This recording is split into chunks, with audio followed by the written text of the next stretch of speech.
Hey guys, it's Friday, and you know what time it is. It's time for the Retro Buzz, and we are one man of our official cast, if you will, short this week. But Glenn and I are going to hold the fort down. Cool Toy, we're going to wish him well on his vacation. He's probably going to have a lot of cool goodies to show us, Glenn, when he gets back. But we've got Glenn, Plant a Tomato, Plant a Motto. Yeah, I was just getting my. I should have did this before because Doug's going out there, so I should put this on Yeah, there you go. now. Yeah, we got my Star Wars. That's why he's going out there. My little Star Wars years going on here. He abandoned us, but I guess I can understand taking his wife to Disney. Whoop, things falling off my head. So I hope him and his wife a safe trip Yes, to absolutely. Florida. And if any of you people are down in Florida at Disneyland, Cool Toy's down there. Just look for the light. He's almost like those apprentices. The light kind of comes down, the birds kind of follow him, and they all talk and chatter as they go along. So when Cool Toy's there, just look for the little animals running to somebody. I guarantee it's going to be Cool Toy. Well, before we introduce our guest, Glenn, I know you have a major announcement with your Kickstarter. You had what, 40,000? I think it was what, 40,000 you wanted to get to make this yoke happen. But you didn't get 40,000. You didn't get No, 45,000. Glenn, how much no. did you end up getting when it was all said and done? Well, originally it actually was 30,000 we Oh, wanted to get, 30,000. and 30,000. But at the end of the day, we end up raising $55,556. So I Wow. want to thank everyone out there for backing it. And again, what surprised me more than anything was not just the end users, the people buying it, but actually other companies backing the project. And I can't thank them enough. We've already begun some little small redesigns. We're trying to make this as accurate as we can do it. And I'm hoping everyone's going to be really excited come July. Again, the only problem we're having right now, which a lot of companies in China are having, is because of the coronavirus. I'm not sure if it's not affecting us yet, but it's manufacturing, so we're hoping we're going to stay on schedule for July. Awesome. Well, congratulations again, Glenn. I mean, it's well deserved.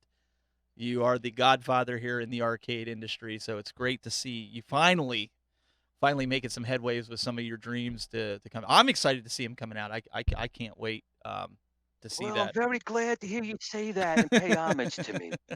It's very good. Well, I was told that if I didn't do that, that Negan was going to come out, and I didn't. I really didn't. It was in my email, so I'm making Yeah, sure that I'm staying on script yeah, here. yeah. So, He's been pretty quiet lately, which is kind of good. well, we started kicking around, and we were like, "Dang, man, Cool Toy's not going to be on here." And the other guest that we had, he had something come up with his daughter that he had to go to, and we were like, we need a bombshell guest. We need somebody to come on here that's going to blow the roof off the place. And you somehow, you introduced me to this gentleman. You somehow did it. And without further ado, we have John Wagner from. Wait, John was here from Wagner. What what is this? Oh, there he is. TK 421. There. Take off your helmet, TK 421. We've got having a little fun here on a Friday night. Here we've got John Wagner Hey from guys. Wagner's Tech Talk joining us. Welcome, sir. Thank you. Glad to be here. If you guys haven't heard of John, go over to his website over at wagnerstechtalk.com. Yes, he actually has a website because I've been after Glenn. I have a website. You have a website. John, tell him how important it is to have a website. It's pretty important. It does help because there's a lot of things that sometimes you can put in your videos that you really want to kind of supplement it kind of after the fact because you can't go back and edit your videos very well.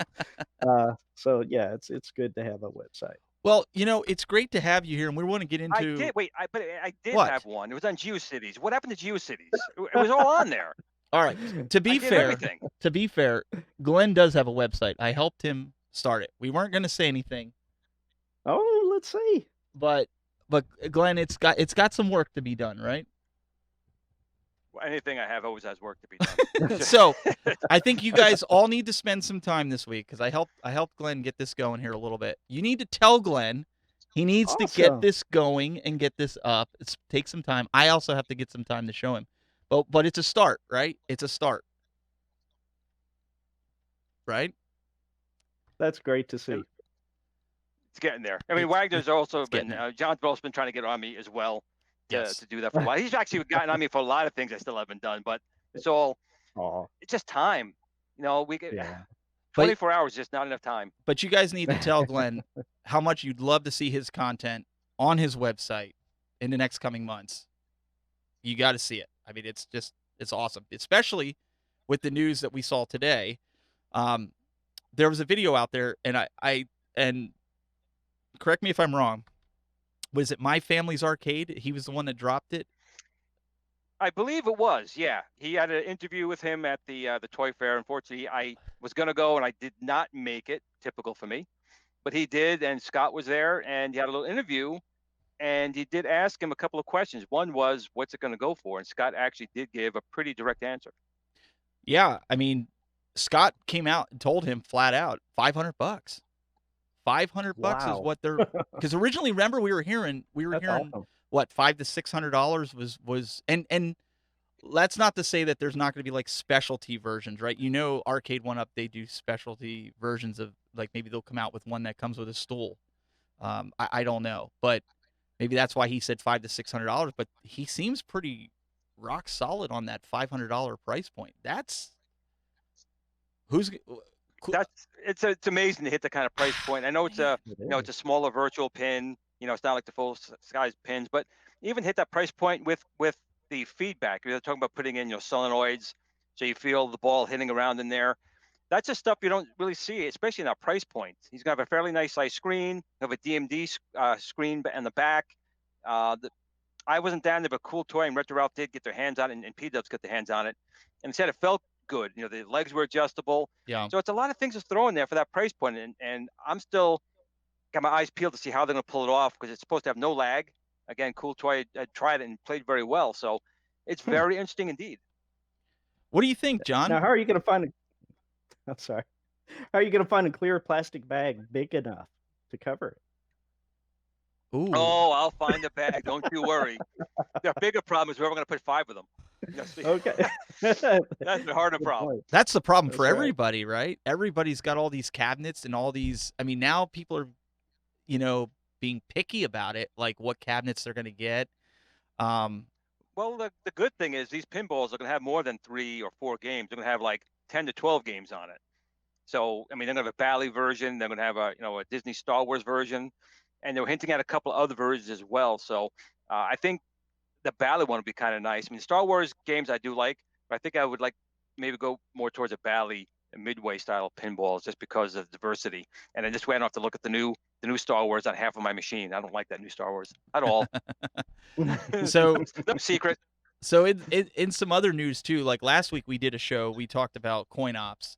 And obviously coming from guys that are just kind of getting into it, we started playing with it because of the Legends Ultimate. And I by no means am an expert in any of that, but one of the things that I complained about, and I know Glenn, we talked about, and Doug talked about, is the configuration aspect of it. We kind of went into a little bit of that and how challenging that can be. I talked with some of the folks from CoinOps this week, and they said in the next update or the update after that, there is going to be in the CoinOps Next an easier way to configure everything to leave games. That is something they're willing to come on the show to kind of talk about some of that stuff, because obviously we have no clue what we're talking about with it. So um, I'll say I have no clue what I'm talking about when it comes to some of this stuff. But I did want to find out for the audience. I wanted them to get actual information from the company about it, because like we always say, if we don't know, we'll find somebody that does know. And so hopefully we can get them on if that comes out, and they can kind of explain, because I know a lot of you guys now with the Legends update, the firmware update, and I'll let Glenn talk a little bit about that. Now you can use a USB cable, which some of these guys that don't have a powerful PC or a graphics card can now use a USB cable.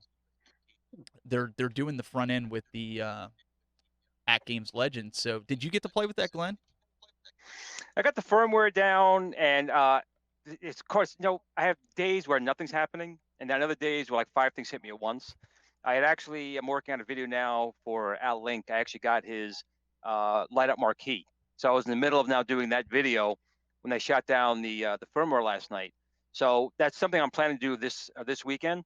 A few people have tried it. It seems to work pretty well. Again, it works pretty much the same as the Bluetooth connection. The only difference is there's really no lag at all. I mean, when we were playing each other, we were doing like turtles and stuff over the Bluetooth. There was a very minor lag. It really wasn't much.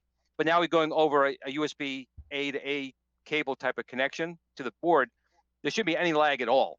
So I haven't had much time on it. Actually, haven't had any time on it. But the setup looks fairly simple and straightforward.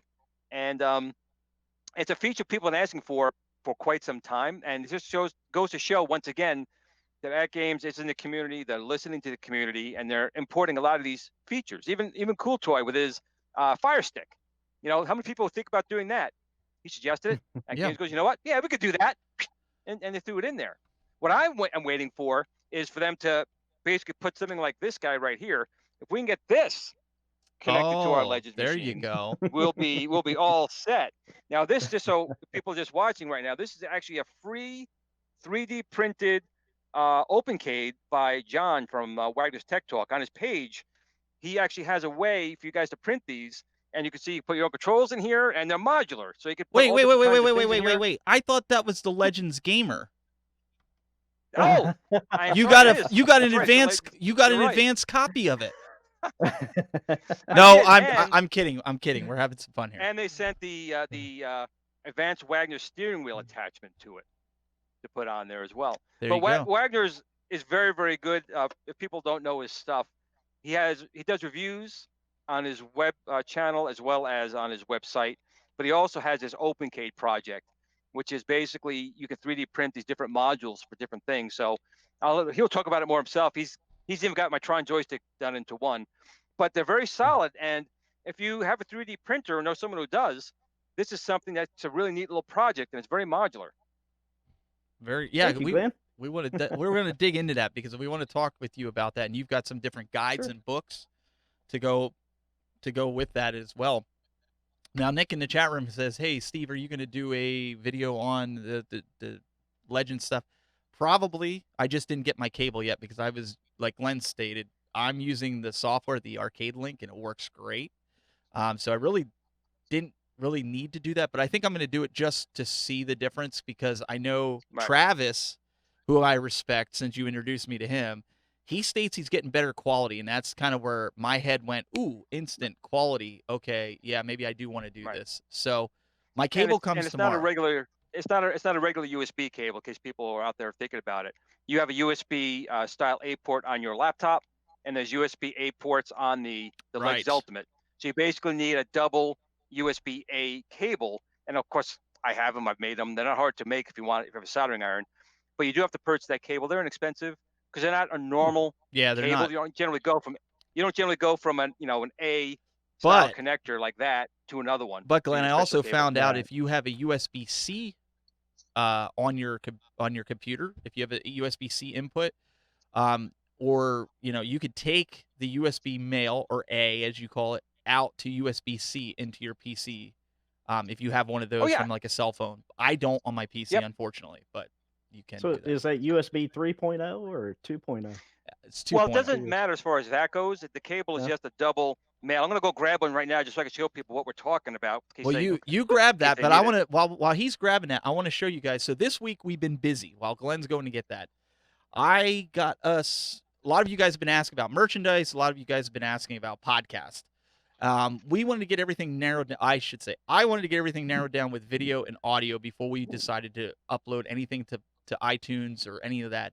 This week was the launch. If you guys are interested and you catch half of the show or you want to go back and watch other shows, you can subscribe to this. We have both a video version, as you'll notice, this is the video version. It doesn't say audio only on the podcast art, but if you search in your favorite podcast catcher, whether it be Apple iTunes, whether it be Google Play, Spotify, Pandora, Deezer,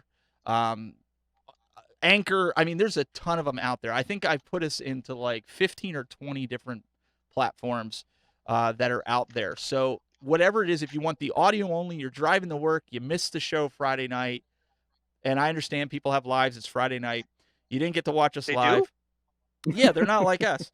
And you want to listen to it without the video, you can go back and download it on your favorite podcast option. We also have the Roku app. You can watch, if you search the TechBuzz Network or the TechBuzz on your Roku, you can download that. Also, Fire TV, the same thing. We are getting the Roku app updated to kind of fit more the retro buzz theme. So that should happen in the next couple months. You'll be able to also watch a previous episode or watch live like you can now with the Roku app. So just bear with us. We finally got Glenn situated here. So I'm just kidding. He's just an easy target tonight. I am. Here's the just in case people need to see. This is the cable. So it's just basically a double male on both sides type of cable, and you need to connect one end to your PC and then one to. I think he said it was only the left USB port will work. The other one will not. Yep. So once you do that, you go into the settings, and I think we got to change the setting in there to OTB. OTG. Right? Connector. OTG. OTG. OTG. You know how I remember that? Old tech guy. That's a good way to remember. Of course. OTG, old tech guy. But it's something I want to try out. But right now, I got to say, I've been messing with Al Link's active display, and I friggin' love it. So I started working on it, and had to go to help a neighbor out yesterday, so I didn't finish it. So this weekend I'm gonna put it in and do a video on it. But it looks really, really nice, and I've been talking a lot with AtGames as well, because there's an API for it, which is an application programming interface, and they weren't sure if they wanted to do it, but I think they were convinced that this would be a nice thing to add to the AtGames Legends. So they're gonna probably work on it. So as you select a game on that machine, the top will then change for the game on there as well. And of course, it also works with Arcade 1-Up. It works with, I think, CoinOps. So yes. I was talking to Al about that yesterday, and he's pretty sure he has it working in CoinOps, but it works also in Lunchbox, Big Box, any other pretty much emulator I think you have. So what it's about Toy Box?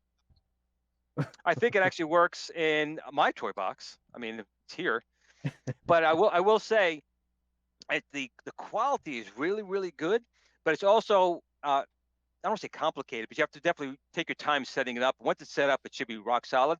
The other cool thing he added is now it supports a DMD. So if you're doing like virtual pinball, his screen will now become the DMD for the pinball machine, and that is going to look really good on the machine, Arcade 1-Up or an AtGames machine or whatever. That's a huge selling point. So I'll have a video on that one soon. Awesome. Yeah, very cool. Now let's turn our attention to our guest of honor. We want to try to get some news out before. I forgot he was here. Yeah, no, he's been jumping in, man. Come on. So John, for those that don't know who you are, tell them a little bit about yourself, how you got into this whole spiel, and what you're doing. I know you got a lot of cool stuff you're doing with arcade mods and things like that. So the floor is yours. All right. Well, I guess probably about 2 years ago, I was talking to a gentleman, John, over at You Do It, and posted a video, and he looked at it on Facebook, which is where I originally posted the video. He said, "Dude, you really need to get on YouTube." And I thought about it for a little while. I was like, I don't know. I don't know if I want to dedicate, the time and effort to do that. So on the next project, I went ahead and decided to try and record it, and I did, and it was kind of fun, trying to figure out the editing software and that kind of stuff. And so I posted a video, and just kind of got hooked on it at that point. I started with arcade machines. I found an arcade cabinet. It was completely empty. Found it on the side of the road. Well, actually, it was by a dumpster, and brought it home. And my son and I went to work on it and rebuilt the entire cabinet. I still have it in the game room today, and it's great. It's a lot of fun. But yeah, that's kind of how I got started, and then I just kept going, taking another video one at a time, and started trying to come up with something that I think people might enjoy. And sometimes you succeed, sometimes you don't. That's hard to do these days. You always get those people.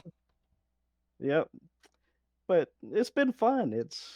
I really enjoy doing it, and I like trying to help people learn something new, something that they haven't tried, and I learn something new in the process. So with what you're doing more or less a lot of mods more than anything, right? You're doing mods to like handhelds, to arcades, to what Glenn showed earlier, right?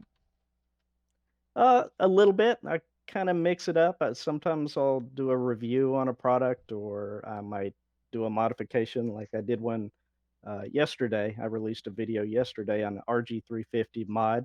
I didn't create the 3D models or anything. I purchased it, modified it, and made a video about how to do it. But some of the stuff I have created myself, like the OpenCade that Glenn mentioned at the beginning.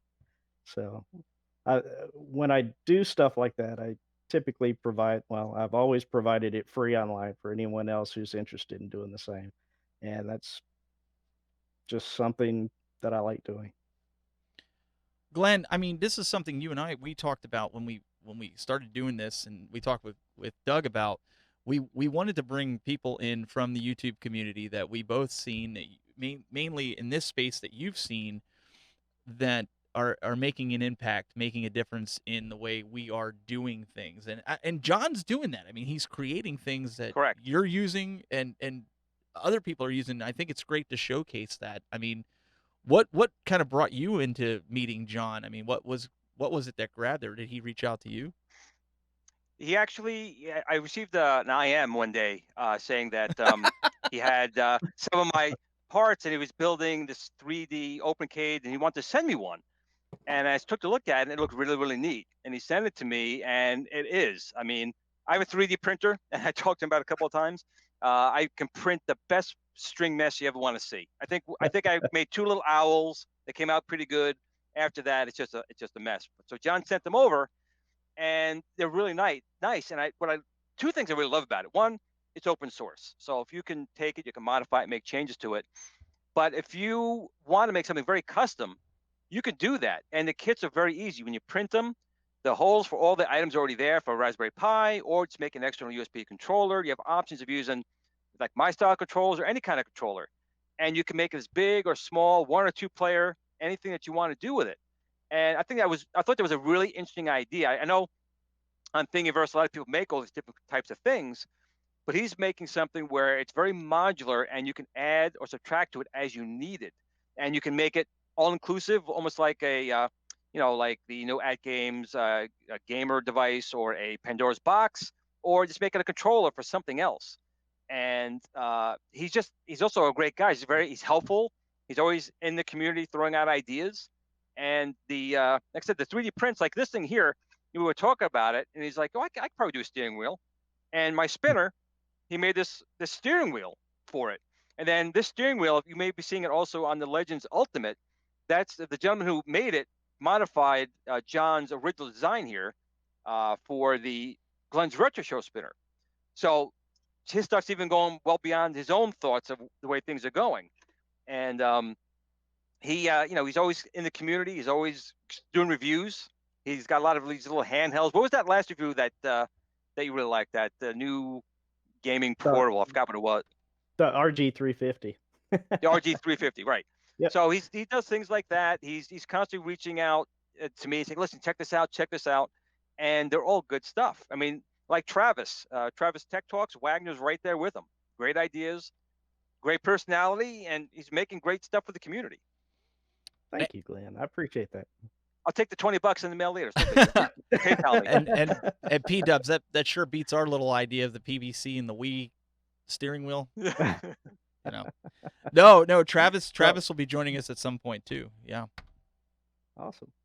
One thing I'd like to say is what really prompted me originally to contact Glenn and at least mention OpenCade to him was I had designed the early version of OpenCade, and I had this control panel that was all set up with a joystick and some buttons. And I was like, I really want to add a trackball, and I really want to add a spinner. But at the time when I was looking around on Amazon and eBay and all these other sources, I couldn't find anything that I wanted to put in there. I'm like, it's got PS2 connectors going out, or some other custom connector. I was like, no, I want to put a Pi in here. I want something that's USB. And at the time there was nothing like that. And then I started seeing some posts and a few videos from Glenn. I was like, this is perfect. I need this for OpenCade. So I started talking to Glenn about it, and I was like, maybe if I just send him one, maybe he'll, like the idea and want to kind of partner in a way, work out how I can design something for his stuff. So I shipped him one, and it's been great. I mean, Glenn's a wonderful guy. Uh, I really like you, Glenn. You're a good fella. Oh, I got it. I got to give it $20 back already. Yeah, yeah. There we go. We're even. That was quick. Oh my goodness. No, but this is No. this is how the stuff. I mean, you're buying these cheaper than real arcades, right? You're buying these 3/4 scale arcades, and people are wanting them to do things that regular arcades can do, or maybe they can't, or maybe you can do it at a fraction of the price. So guys like you that are out there in the community that are building stuff, whether it's 3D printing it or just collaborating with other people, presenting a product that actually works for these devices, I think that's really cool. I think that says it all, collaboration. Okay, the show's over. We can go now. No. Yeah. No, but John, you did want And to show. You wanted to show how you do all this stuff, right? Yeah, if you don't mind. Yeah, we can absolutely do that. So I'm going to pull it up here, and John's going to kind of talk over it. I could skip through. It's probably going to start from the beginning here. Do you want me to skip through all this? That's fine. Yeah. We're going to kind of don't mind. jump through his. Oh, there's your open Cade. Mm-hmm. Okay. I want to make sure it's on there so that people that subscribe, they can see where to go with that. But go ahead. And another thing to mention too is his videos are very professionally done as well, so he does a really good job with these. Take notes, Glenn. I always do. Sorry. I take bad notes, but I always take. Well, here I am. This is the software that I use. It's MOI 3D, and I started using it a couple years ago, and I really wanted to teach myself how to build something that I can 3D print. So I started with this isn't the first thing I designed, but this is the base for it. And the reason why I want to see this clip, or wanted you to see this clip, is just because it's easier to see that than if I hold it up to the camera. You can't see it very well. Mm-hmm. But anyway, where the arrows are, that's where the Raspberry Pi goes at the top, and the bottom's the encoder. And you can configure this either with front buttons or without front buttons. And the sides are for expansion. So you can move from one box to another. So you can route your wires from one box to another. There's the connections for your Raspberry Pi. And then you can, attach different pieces to it, which you're not going to see here. You can actually put arm rests or palm rests rather, and side rests to it to expand it such that it's very comfortable to use. And this is the control panel. And this one is a little bit of cramped, but there are multiple panels that you can download. Like if you don't want all those buttons on one panel, you can put your select and start and joystick on the left. And on the right-hand side, you can have your 6 or 8 buttons. There's also an empty panel. So if you want, you could customize the panel however you want. So you aren't stuck with just what I provide. You can, do whatever. Additionally, there are panels for Glenn's. I guess I should, while you have it up here, see the little notch up there? Since this video, that has actually gone down deeper. So you can use this to feed a cable out the back. So if you don't want to put a Pi in there, and let's say you want to use the Tron joystick or the spinner, you can attach that to a control panel and hook this up to a PC, and you can play Tron or whatever games you want, Afterburner, you name it. You could play it connected up to your PC, and not put a Pi in here. So it's really customizable. It's however you want to build the unit. There are cover plates that you can put on the right-hand side or left-hand side. There's also a USB out. So if you want to put in a USB female connector where you can connect an external joystick or a keyboard, if you're going in setting up MAME or what have you, you can you can configure it however you want. John, watching this and seeing how this is, I'm going to pause this real quick, and then I'm going to come back to us for just a second here. What I think is I got an idea of doing this because Glenn, you just brought out those Tron joysticks, right? And so right now, the way it works is you have to take out the joysticks in order to make them work with the Legends cabinet. But if John builds extensions for the Legends that slide down the side, and you mount the Tron joysticks in there, you can actually wire them into it and leave them connected at all times. I'm being serious here. I'm Yeah, correct. You could slide, I- John. You could make something that slides right over because it overhangs a little bit. That lips on there, Mhm. and you could have those flight yokes all the time hooked up, wired into the control panel, so you could play either games or you could play with the flight sticks. Exactly. So now I get the $20. You do. You That's got the it. beauty of that thing. It's modular. You know, you can make all these kind of changes to it. You can use it for all these different configurations, or even, like I said, a PC as a controller, as a whole inclusive device. It's just very, very well Oh, thought wait a out second. and modifiable. I guess I don't get my 20 bucks $20. back to me. He already did it. Of course he did. I was just waiting for him to come up with it. Ah, that's sweet. That's That's it. exactly what I was thinking. Where it just sits on the you attach it to where you're not disconnecting and reconnecting it, because I haven't installed Glenn's yet, and I want to, but I want to leave it up all the time for certain games. I mean, that's That's it. Well, And then the good thing about it is you can put in your player 2 spot now with the firmware. true. Now, P Dubs asked in the chat room, and this is for John. If somebody wants to get started inside of 3D printing and wants to try to venture out, maybe to download your files and do it, what is a good 3D printer to start off with? Is there one that you could kind of share, maybe put in a link, or maybe do a video on later if you can't do it off the top of your head? I actually have a couple of videos. They're not very good. It was back when I was not very good at video editing at all. Not that I'm any good now, but it was really bad back then. But I use a FlashForge Creator Pro. I'm not necessarily recommending that at this point because it is a printer that's probably about 2.5 years old. Right, and a lot happens in that time frame. A lot. Mm-hmm. Yes, and I'm not one to go out and buy one, just because, so I don't have a more recent printer to recommend to you at this point. But check around, do some searches on YouTube, and find one that looks pretty good to you at a good price. Some of the things to look for are: do you want a single extruder or a dual extruder? I got a dual extruder, and I thought, yeah, I'm going to be using the heck out of that. Well, in reality, I only use pretty much one nozzle. So basically, what I mean is there's actually two locations where the filament feeds down into the printer, and you can print in, green or blue or what have you. Um, but I use that very rarely. In fact, I've only used it twice. So, do you need a dual extruder? Probably not. So that cuts the price down quite a bit, if you look at it that way. And PLA is rather cheap. Like, to print out one of these bases, I could probably print 2 1/4 of these bases. Let me hold it up here so you can see it. It takes a little while to print. It takes probably about 15 to 17 hours or so for Wow. just this base.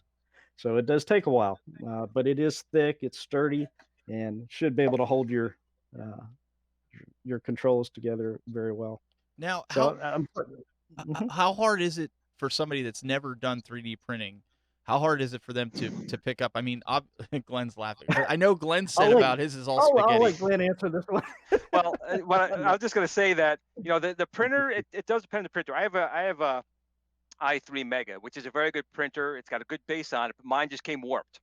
And I've been dealing with the company to get a new base, and every time they send it, it was worse and worse and worse. So if you don't have a good base, it's not perfectly flat, what happens is your printer will start printing, and it's either going to lift or just start misprinting. So if you get a printer and there's no problem with your base, usually you'll be fine, because you can go right to Thingiverse, literally just download it, slice it, and it does the work. But the real beauty of 3D printing is something I'm not good at, and John is getting pretty good at, is the designing. You want to be able to actually design something and then make it. It's fine to bring it down and print it, but it's always better you need something, you make it and print it. So I will say that printers in the past 2 years, mine's about 2 years old. Actually, mine is 2 years old as of beginning of this month. the technology has gotten a lot better.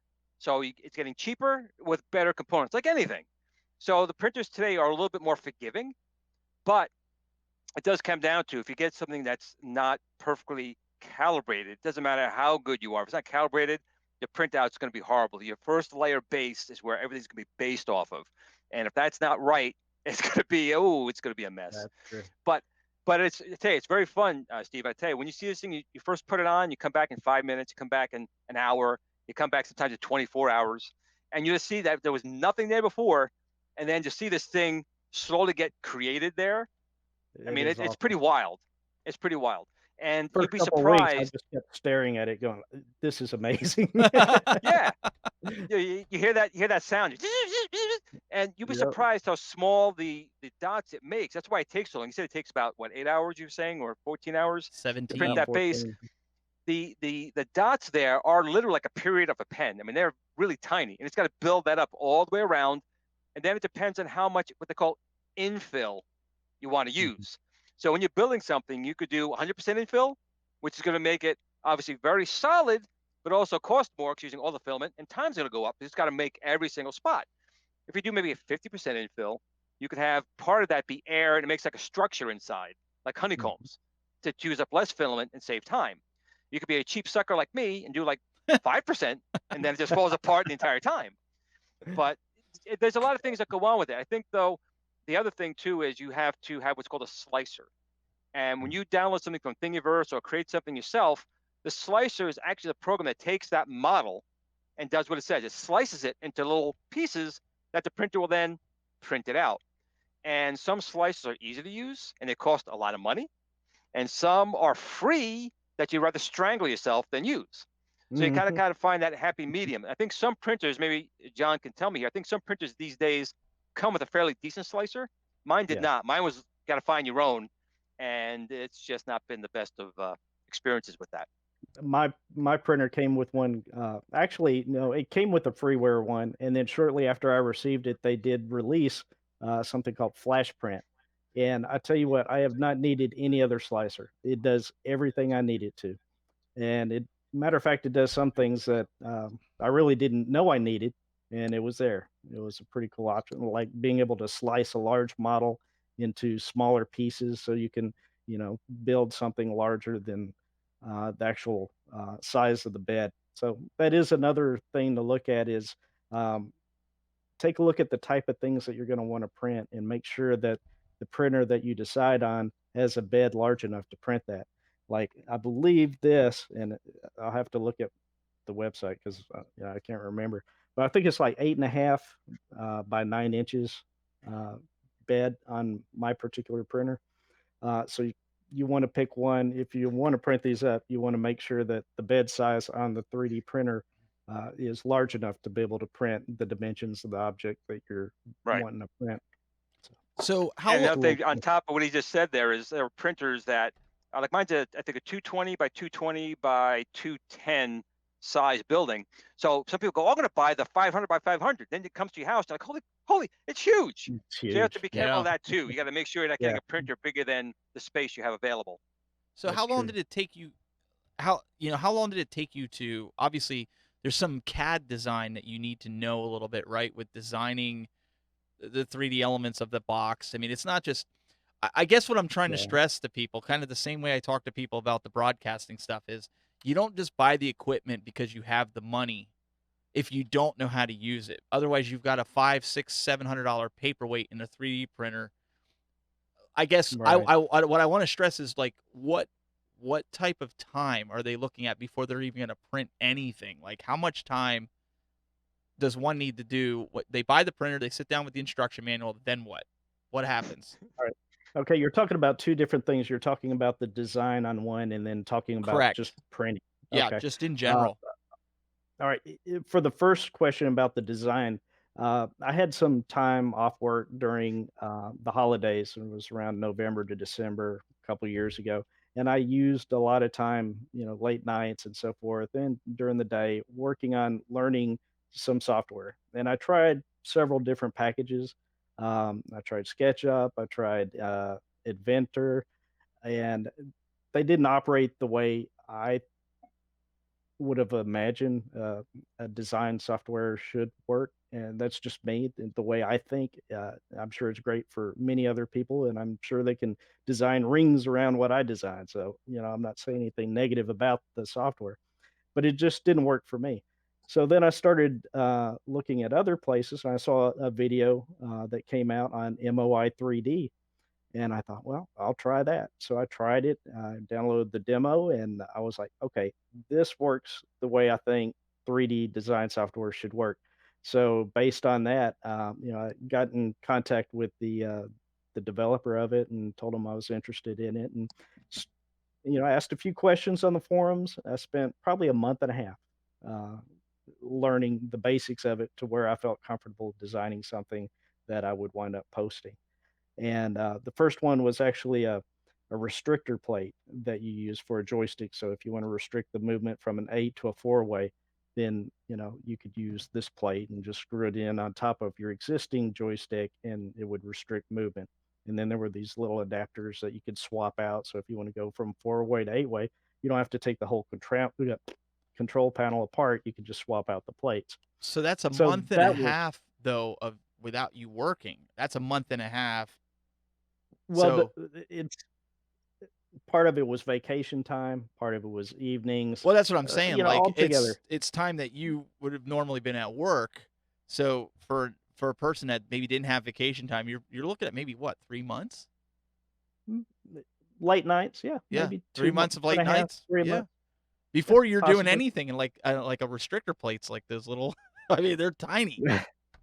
Well, then after that, it got a lot easier. Then it was like, okay, I know the basics. I mean, it's not gonna take that long to get up to speed on the software. That's how long it took me, uh, just experimenting with different things, and, most people probably pick it up a lot faster, but it wouldn't be, I'm watching Glenn's reaction to this because he's saying, Well, it should get easier. Most people pick it up, and it Glenn's should. sitting there going like this. Well, the thing is, like you're saying, there's two different parts to it because if you got a decent printer and a slicer, you go right to Thingiverse, you just download something, put in the SD card, and it's going to go. That's it. Yeah, As long as your printer is calibrated, it's just going to work. You could do it within minutes. It's when you want to design your own things, and I think that's it's only really one. when it comes. Yeah. Yeah, when it comes to these 3D printers, I mean, it's fine printing other people's work. Printing little Darth Vaders is awesome, or Baby Yeah, Yoda. Baby Yoda, come on, you can make your own Baby Yodas. that's right. That stuff is cool, but I think the ultimate thing, especially in our hobby, is you want to be able to 3D print. There was actually a gentleman, I don't want to mention his name, but he was at a time making mini like Coleco clones and 3D printing them, and they were pretty amazing. I mean, he was doing really amazing things with 3D printing everything other than the electronics. Um, that is like a big promise to the technology. As a matter of fact, I have my machines back here, part breaks, a button breaks. You can 3D print a new button.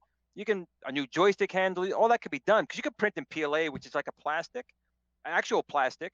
But you can even do metal. People don't realize you can print wood. You can print metal, and so you can do a lot of different parts. You can print little Legos that you can step on in the middle of the night So without having to buy real Legos. Glenn, here's your homework Yeah. assignment. I want an Oh, AtGames Legends 3D printed sign that I can put behind me for the show. So you think you can have it printed by hope you're not next? expecting me to make it. Oh, you think you can have it printed by next week? I think that would look pretty cool. Or an arcade one-up one that we could set up here on the, hang on the wall. Well, in the if game someone room. if someone out there, No, if John or someone out Mister. there, You well, have hey, you know how to do it. I am the I can print. I didn't have. I but know I John can't probably design could do it. I'm talking about you. I didn't. It If took me someone out about a there month was, and a half, but I'll teach Glenn in a couple hours. Yeah. A couple hours a day. No. you saw the Hunchback of Notre Dame. That's the AtGames thing you're gonna get. It's gonna be all like like that. So I'm cool. No, but that's really awesome. I mean, to be able to do some of this stuff because also you mentioned about Raspberry Pis and whatnot. So I assume you make your own Raspberry Pi cases. I know Amazon sells them and whatnot, but I'm sure you probably make your own, right? I've printed a few of my own, yes. Yeah. I haven't designed any of my own, Oh, okay. except for this, when technically it is, a Raspberry Pi case, just in Right. an arcade format. Right. If you go on Thingiverse, you can type in just about anything. A Raspberry Pi Thingiverse- case, Yeah. like a Darth Vader Baby Yoda. Thingiverse is where I got the arcade one-up coin buttons. So without modding the holes, Oh, right. somebody actually printed them for me. And they use the existing hardware inside of there. So you take the switches out and you take the button tops off so you can actually press the coin down on it and it fits in that oval spot on my modded cabinet. But it's just they're 3D Oh, that's printed cool. buttons. That's it. And that's on Thingiverse. I Right. think it's like $10 or something. Right, exactly. With Thingiverse, you're more than welcome to download the file and print it on your own. But if you can't, like me, or not properly, you can have them print it for you for a small fee, depending on different factors. But they're usually pretty inexpensive, and everyone who's gotten stuff from there has always said it's been good quality for 3D printouts. Oh So, yeah. Yeah, it worked out pretty good. So John, what is the new project? I saw, earlier you told me that there's a new book that you have on your website that you wanted to talk about. So I'll pull that up. Why don't you tell us a little bit about it? Sure. One of the handhelds that I've been working with quite a bit recently is this RG350, and let's see. Yeah, I'll do that I don't know first if you can before see we it. go to the website with it. All right, so I put some recent mods on here. Okay, those are the buttons. There should be. There we go. The sticks over here. These Oh. are they're 3D printed. It uses, I believe it was SLA, some not SLA. I don't remember. uh, he just told me this morning what he used. It was a resin filament type printer. It's not using traditional PLA or ABS that I'm used to, so I'm not quite up to speed on it. But anyway, I've been working with this device for a little while, coming up with. I've got a lot of help from other people who have purchased this particular device, and they send me tips. I started out with my own tips, and then they sent me tips, and a lot of great people who are helping contribute to improving this web page. But on this page, you go to wagnerstechtalk.com/, was it RG350 tips, I believe. And you come here and basically at the beginning, I kind of step through, when I picked up this RG350, and then there's a table of contents just down just a little bit more. There we go. And from here, you can find out a lot of things that you might be interested in such as, how do you add a TI 994A emulator to it or an Amiga emulator? It can run all of these different types of emulated consoles and arcade games. You can play MAME. And anyway, there's tons of information on there. There's also stuff for this modding that was added yesterday. So yeah, all That's really kinds of cool. stuff. If you're interested in retro handheld gaming, this might be something for you. And the book, also can you get goes that into some. on the book you can get on Amazon? No, it's not a purchasable book. Oh, That it's is your right book here. right Yeah, there. I just realized that. I'm Yeah, going through it. yeah, This is the yeah. actual That's book. actually, yep. Wow. It's not something I sell. Everything I do, I pretty much provide for free. Um, you know, so that's it. There's also one for the Pocket Go version 2. It's not as comprehensive as what you see for the RG350, but it also goes in through, how to set up Daphne, for instance, if you are interested in playing the Laserdisc games like Dragon's Lair or Space Ace on these handhelds. You can do that. What kind of micro SD cards will work with this? And I'll save you the time of watching the entire video. I put on 512 gigabytes and it worked great. So that's on both handhelds, the RG350 and the Pocket Go version 2. So yeah, I hope that information's helpful to somebody who's looking to get a handheld that they can play their favorite retro games on. Oh, we just got a super chat from Mr. Retro Ralph. You wanted to And thank John. there They he got is. the keys for all the emulators. Was a pain. Yep. So Retro Ralph, thanks, bud. The hotkeys. Thank you. Because setting up those hotkeys were a pain, so he's thanking you for them. Hey, do me a favor, Glenn, reread that Very because welcome. your internet cut out on that one. Yeah. Oh, did it? Yeah. thought it was mine. I'm checking the router. No. It was Glenn. He like froze for a few seconds. Say that. Read it again. Okay, well, we got a super chat from Mr. Retro Ralph. We got a huge thanks to John Thank Spack you. on the RG350. He said he got the keys for all the emulators. It was a pain, and his site had all the info. He said thanks a lot to you, John. You're very So big welcome, kudos Retro to you Ralph. from Retro Ralph. Awesome. Very welcome, sir.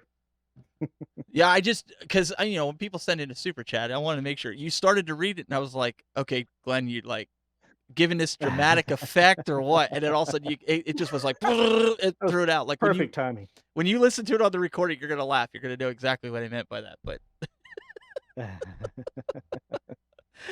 no, that's really good information. That was one of the reasons, guys, we wanted to bring John on here, because a lot of you guys like to mod. I am a guy.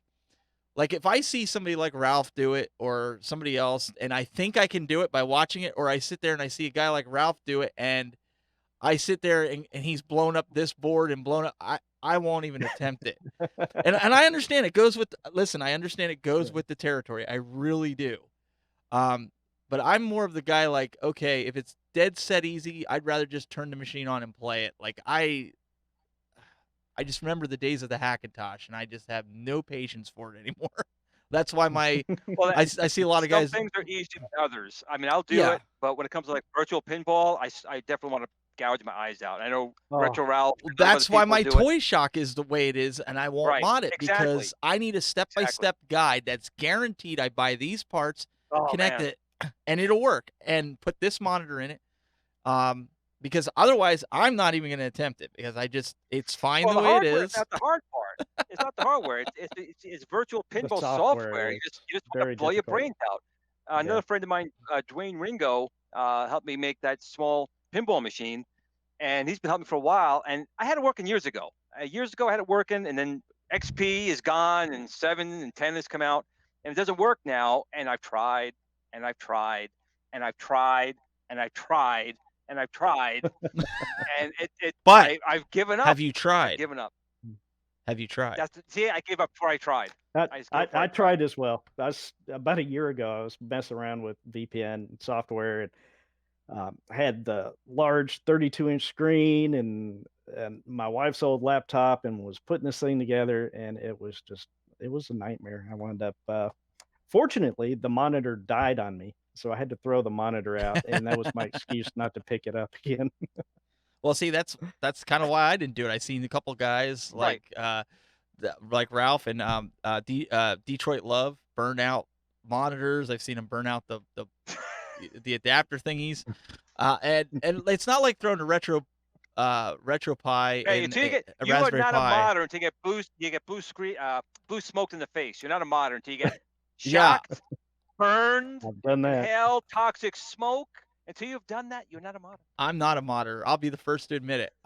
Like, I've modded the arcade one up and put a Raspberry Pi in it, but it was because it was laid out step by step. I mean, you can't screw it up if you buy the right parts and you follow the instructions, right? It's like anything. You can't screw it up. Although sometimes I find a way. Well, I was just gonna say, now if I talk to Michael Mann or Stevie Richard, he'll probably argue that point. He'll be like, "No, I'm the 3%. I could follow the instructions and I'll get bum buttons." And he did. He got bum buttons. Like, I'm like, just order the buttons. They'll be fine. Half of them didn't work. He got them from where he bought them. So I was kind of like, I felt so bad for the guy, because I'm like, yeah, he said it. He said it. I could follow the instructions and it's still something goes wrong. So I shouldn't say that. But no, I don't consider myself a modder. If you've got everything laid out, I'll try to follow it, unless it looks like something like, Glenn, you're gonna pull your hair out. Forget it. That's why I'm wearing the hat, bud. That's why I'm wearing the hat. Virtual pinball did it to me, and it's a shame, because again, you would think pinball would be so much easier, but you got to install the VP software, then you got to get the DMD software, then you got to get the front end software, then you need to get the tables, then you got the table ROMs, then you got to go get a gun, you got to put it in your mouth, you got to pull the trigger, because you just can't take it anymore. You can't take it anymore. So, like in CoinOps, you have Pinball FX 2 and 3, and those are really good. Yeah, they're really good, and I enjoy them, but they're still not a true recreation where VP virtual pin MAME is. but they're fun enough where I'm like, I'm fine with that. I'm fine with that, because I really have given up on actual virtual pinball. It's just too much of a headache. I've got a good friend that's That's it. actually he's got one in his house that he purchased the cabinet, and it was all pretty much ready for him to go. He just had to load up his games and stuff. And man, I'm envious. I mean, to have a working VPN and all that, it's pretty cool. I haven't seen it personally, but he's told me a lot about it. So there's this guy. Yeah, and okay, I'm sorry. Oh no, I was gonna say there's this guy that Angel was talking about, and somebody messaged me before we should have him on the show. His name is Bobby Vu, VU, I guess. He made a really cool. I said, introduce us. I said, I don't know the guy, but I'm sure Glenn would be happy. He modded some virtual pinballs and things like that. That does a really good job. So I mean, hey, anything people can learn from him. He's in a lot of the forums. He does a lot of things, Bobby. So yeah, he's got quite a few out there. And again, I take my hat off to these guys. I mean, I guess once you get it working, just clone that drive and don't make any changes. That's what I used to do with the Hackintoshes, and you learn what kecks to use and what not to use, and what sound drivers to use. But my other problem that I have is that I'm glad, like John makes these books, is you figure it out. I spend time. I'll spend a month. I figure it out. Get everything working great. Then I'm on to the next project, and then I come back in like a year. I'm like, oh man, how did I do that? I did it. How did I do it? And I don't remember. So when you go to someone like Wagner's page, where the document's there and he keeps it updated, as Steve, as you know, because you can have a tutorial that's a piece of cake, but it's out of date, and then it doesn't work. And I found a couple tutorials on virtual pinball. Actually, one was from Game Room Solutions, my nemesis name, and I tried to follow it to the letter, and it didn't work. It was stuff missing. Again, it was a video a year or two old, but I wish someone would make a new video, because people would definitely like to make their own pinball machines. I know I would. Yeah, I would too. The tutorials out there right now, none of them work. They're all out of date. Mm-hmm. And it's usually a lot of these guys, like I've noticed with the CoinOps people, they know a lot, but they're not the type of people that get on video and that talk. They could probably document things. So that's probably why a lot of tutorials aren't done. But we're going to have to wrap up the main show, and you guys want to stick around for post-show. If you got questions for John, you can feel free to call in. But John, we really appreciate you jumping on here. Guys, check out John Wagner. Thank you so much for having me. Absolutely. Go to wagnerstechtalk.com. You can also subscribe to him on YouTube. Anywhere else, John? No, that's pretty much it. Well, I do have a Facebook page as well, facebook.com/Wagner's Tech Talk. So you can find me in a lot of places. So you don't have a Santa's list of stuff like Glenn does? I mean, I'd be here all night if I had to go through all that. I don't have a Facebook group for RG350 Pocket Go 2. I'm just kidding. Oh, look at this. No, just the one. Oh, yeah. He's over here driving. I didn't really like that one. Even though he's using the steering wheel backwards. But we also have Mr. Mickey Mouse himself paying homage to Doug, who's down in Florida. So hope he's having a good time. Hope he's having a good time down there. We miss him, but you know what? He's got Baby Yoda probably all over the place down there, and he's building his own lightsaber. So, No, it's not Baby Yoda. It's the child. Say it right. The child. It's not. Is it called the child? That was always told as Baby Yoda. Hold on one second. I'll be right back. Every package that you look at now that's officially marked, it's called the child. It's not called Baby Yoda. Wow, we need to start a petition going. I'm putting my foot in the sand right here on Dagobah, right here, and I'm still calling it Baby Yoda. Okay. Live Baby Yoda. Oh, here we go. We've got a 3D printed Baby Yoda, or the child. Oh, Glenn's getting up now too. This one hadn't been painted yet. That's all right. That's a start. Well, Glenn's is probably hollow. Hopefully, no. I just hope Doug can make one. This is one of my prized possessions. My Darth Vader lightsaber. Oh yes, is that the Black Series? That's cool. You know what? This I've had a long time. I think it is the Black Series. That's the one I have on my shelf behind me. Really good. I love it. That's when I do when I go out onto troops, as John knows from being in the 50, what is it, the 501, 501st, 501st as they call it. When we went out and did parades and things like that, I always carried the Black Series saber because it was the awesomest at night, lit up really, really good. So, But we've got Darth Glenn in the house with his Mickey Mouse ears, and he looks very scary to most. But you guys can check out Glenn. Go to youtube.com/Glenn's Retro Show and everywhere else. Or just go on the internet. It's everywhere. Just So go just everywhere. go on the internet. I'm going to pop up somewhere. Yes. So if you guys downloaded the audio podcast of the show, you definitely want to go back and watch the video to see Darth Glenn. So, well, we'll see you guys next week. Who do we have, Glenn? Who do we have next week that's on the show? Since you've been doing all the scheduling, it's been You know what? been Hold great, on. actually. Let's check.